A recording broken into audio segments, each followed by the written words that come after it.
Imagine a nation so fed up that its collective sigh could topple a government. Well, Britain's just about there, teetering on the edge of a political volcano that's been simmering for years and is now spewing molten discontent.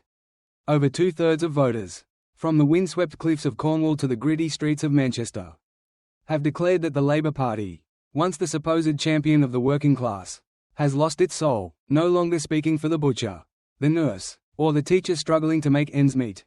The air outside Downing Street crackles with protest, as crowds chant for a new election, their voices a raw chorus of frustration over unchecked migrant boats, 55,000 crossings this year alone, arrests for edgy online quibs, and school policies that seem to prioritise ideology over arithmetic.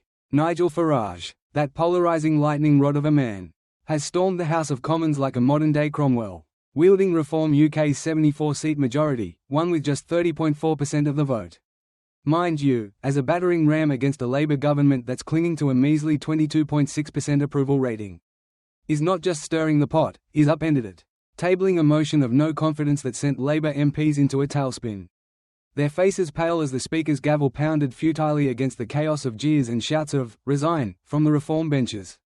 The grievances are as diverse as Britain itself, veterans sleeping rough while newcomers are housed in hotels. Courts that seem to pick and choose who faces justice. And a tax burden that feels like a punishment for daring to earn a living. Farage, with his knack for tapping into the nation's raw nerve, calls it a betrayal, not just of policy but of Britain's very identity.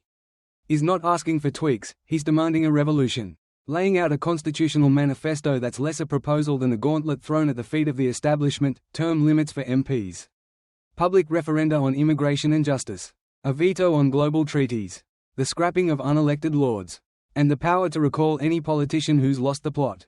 Meanwhile, Labour's leader, battered by polls showing approval ratings dipping below 19%, has vanished from the public eye, cancelling appearances and huddling in crisis meetings, reportedly shaken to his core, scrambling for legal defences instead of political ones. The Tories, at an even more dismal 17.9%, are leaderless and irrelevant, while Reform UK, like a political wildfire, is reshaping the Commons with every fiery speech. From Yorkshire miners to Kent shopkeepers, from Welsh farmers to London baristas.